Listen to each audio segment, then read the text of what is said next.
Hey guys, welcome to another video. So we're in the garage here. Kind of took the car out. It's snowing like nuts, but yeah. So today's video we're gonna deal with the rust on here, which I looked into it last night, and it's a lot worse than I originally thought. I'll kind of get to showing you guys how bad the rust is. Like, this looks like your average Accord wheel well rust. Obviously, someone's been in there, but it's a lot worse than I thought it was. So kind of bummed about that. Now it's a lot of work. I do want to get this thing on the road, but yeah, this thing is pretty rotted. And here, I'll show you guys how much snow we got going on outside. Since you guys seen in the video from yesterday with all the snow. Yeah, so this is what we have outside. But the car runs really good. I put a trickle charger on the battery, and now it's holding a charge and not just straight up dying. I actually don't even think I have the remote start set. Oh, crap. Let's just make sure it's not in gear. Yeah, it doesn't look like it's in gear. Cool. Let's see if I can get this thing to start.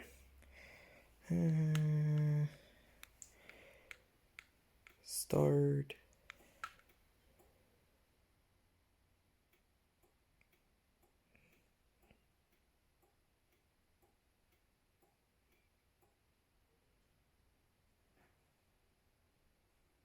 I don't think it's going to start. I don't think I said it last I ran it. Yeah, no, I didn't set it. Whatever. But, yeah, so I'm going to get to the back here. I'll get some more light back here.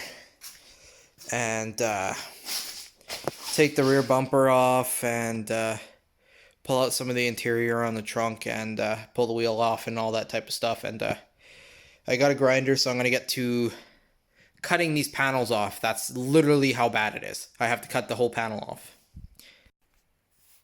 So I've been plowing away at this thing here. I got the rear bumper and all the other stuff off of the back end of this thing, so it's kind of stripped off in the back right now.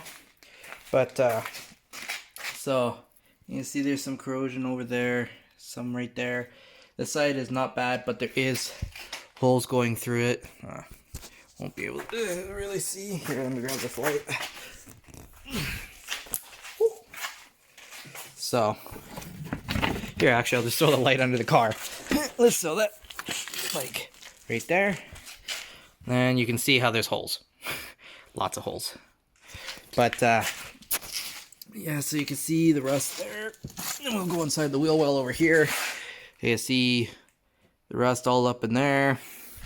And then this side is by far the worst side. Like, it's like, oh yeah, look, I don't even have to stick a light under there for you guys to see that. That's through the wheel well there.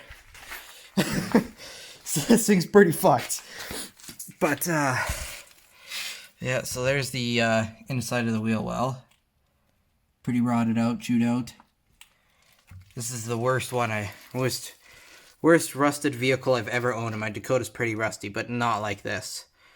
So, yeah, I'm still going to try and fix it, and I'll take you guys along for the way, but, yeah, I got to get this side skirt off, too, because you can see the other side, there's almost no rust in this spot on the passenger side, or on the driver's side, but, yeah, so you can see it's rotted right through there.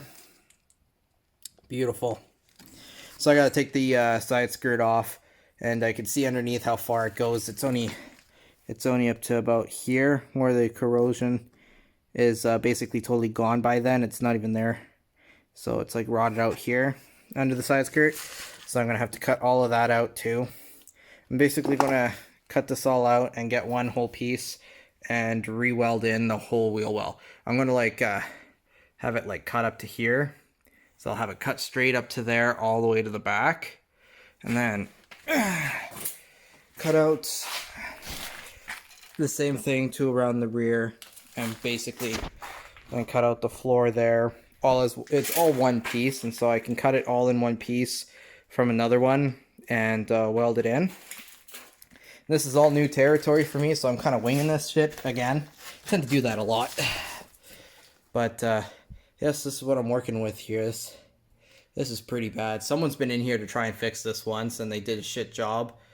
If you don't know what you're like, this is kind of calling the kettle black here with me. But if you don't know what you're doing when it comes to a repair, just don't do it. You're just gonna make it worse. Like, look how rusty these shocks are. I got different ones anyway. I still got the stock ones from my brown one that are in really good shape. But anywho, if you don't know what you're doing with this and you don't know how to reseal metal, please just don't touch it. You're going to make it worse like this. Someone's been in here and they just made it worse. Like, now that the car's unlocked, my door's in the, or my bumper's in the way. Let's see here. Ah, fuck. I'm just going to put you guys down. Yeah. Oh, didn't sound too pretty.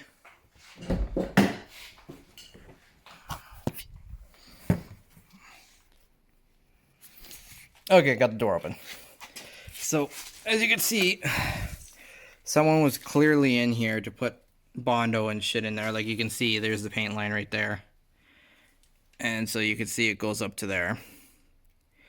But, yeah, so I gotta get the side skirt off. I'm gonna basically cut out inside of the doorway so the weld will go up inside of the doorway, up, and then through the fender and all that. You guys will see the process here, but, yeah, definitely got a big job on my hands here.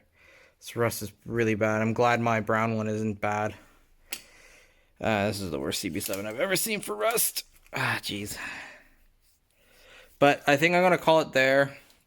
I'm going to get everything cut and then hit you guys back after I get this all cut. So I'm just going to kind of get to working on this and cutting shit out. And then I'll kind of update you guys instead of just periodically stopping. So, okay, so it's been a little bit. The car's kind of been sitting. But so you guys can get a gander at this rust here. But I got this side cut out. As you can see, there's a lot cut out. But this whole seam all the way going up is all rotted too. And so to get this car back on the road, it literally has to be 100%. Like, exactly like how it was when it rolled off the showroom for how this would all have to be welded on for it to pass the inspection, since it's a salvaged car. And Canada's salvage inspection is a little bit more tedious than the US for their inspections. But so I came up with a great idea on not doing anything else to this one. So right here behind me, I got another one. So instead of fixing this one, I decided to get another rusty piece of shit. Like, the backs are not much better. Like, the doors are absolutely destroyed, but it's a wagon. But, so as you can see, here's the top of the wheel well. The rest of the seam here is all still fine. There's actually no rust here. It's just there and there where these things normally rot. But you can see, obviously, this hole is a lot smaller. Like, yeah, it rusted out all over here. But here's the inner wheel well, which is still intact. And that actually is a lot easier. I can just cut a sheet of metal, weld it on, and call it good. It doesn't have to be exactly OEM spec, because this car's still an active car. It's not salvage. I can literally go and drive this. But here, I'll show you guys the other side. But this car does not run well at all. It runs on 2 cylinders, and I already know why. But yeah, so there's the other side as well. It's kind of the same ordeal. The inner wheel well is actually still there. It's just the outer, not like this one. This one's just totally KO'd. And this car has just over 300,000 on it, 316, I think. So like 190-ish thousand miles. Oh yeah, I already got rid of the cluster. I traded the manual stuff off of this car for this one. So I got this for like nothing. But so this thing only had like 316,000 kilometers, which was about I think that's about 190,000 miles. But yeah, this one's a little bit different. This guy has 377,000 miles on it. I don't know. Yeah, no, you guys can't see in there, but I don't have the keys on me. But yeah, so it has 377,000 miles. So that's 606,000 kilometers. But I was thinking to myself, I'm just like, whatever, if this engine does not want to run properly, I'm pretty sure it's the timing belt jumped a couple teeth. It does run, just on 2 cylinders, and when I did a little research, and I've had this happen before on my old wagon that didn't really make it on the channel before I killed it, but I put the timing belt on it, it was a couple teeth off, and it would only run on cylinder 1 and 2, but 3 and 4 would not fire, and even though it had fuel and gas, or well, fuel and spark, but yeah, so I'm just like, if this motor doesn't work, and this is an EX, a Canadian spec EX, so no sunroof. This is an EXR, which would be a US spec EX. But, so this has a F22A1 in it, so it doesn't make as much power. This guy has an F22A6 in it. But, so, really, if the motor is cooked, it's not really much of a deal to me. And I can use these front doors. As you can see, they're in decent shape. Like, there's that little bit of a rust spot. But other than that, they're in good shape. But apparently the rear doors of the sedans do not work on the wagons, even though to me they look literally 100% the same. I'm going to try it. Doesn't hurt. But according to the online community, it doesn't work.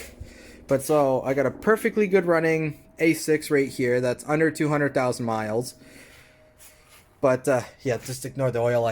Their fucking spark plug tubes are full of freaking oil because the valve cover gasket's toast. But and then sitting over behind the bags here is another A1 with just over 100 miles on it, 100,000 miles on that one. So having a motor for that thing is going to be no big deal. But I think I'll do a video of a challenge of me trying to pull this out as quick as possible. So but yeah, that's it for this white one. I'm just going to part it out. I'm going to use the seats and stuff out of this thing because there's no burn marks into the seat, and it has like an adjustable stiffener for the back part of the seat, which is kind of cool. And that one has like some cigarette burns in it, but they're the same color, so it kind of works out. I don't know if I can see. You can see some of the burns right there, but at least this thing's also a manual, so... But yeah, so this will be the lifted Honda Accord project that I planned on doing. And I'm kind of happy that it's a wagon, because I was actually going to do this with an old wagon of mine, but I rolled it in the middle of winter on the first year of having the car. I didn't even have it that long. Got it in August, rolled it in February. But yeah, so this is my new turd bucket. Kind of excited to dig into this one. I am going to try and take a look at the timing belt, because I'm pretty sure the timing jumped. But if I need to order a belt, it's $10 for a new belt for it, and then I can just keep riding this motor until it dies. But yes, that's going to be it for this guy here. Kind of sad sending it away, but it's really gone. Like, you can see the whole edge of that, it's all rotted out. The whole seam there for the wheel well is rotted out. Down in there, there's holes. Half of this rocker is actually not even there. Like, the jacking point's not there. It's gone. It's rusted, completely gone. This one, all of it's still there. So I'm a little bit happier with putting shit into this rather than this, because this is already road legal. This is not. So that's basically why I'm doing this. So that's going to be it for this video. The next video, I'm definitely going to be working on this wagon for the next video. So watch out for that, guys.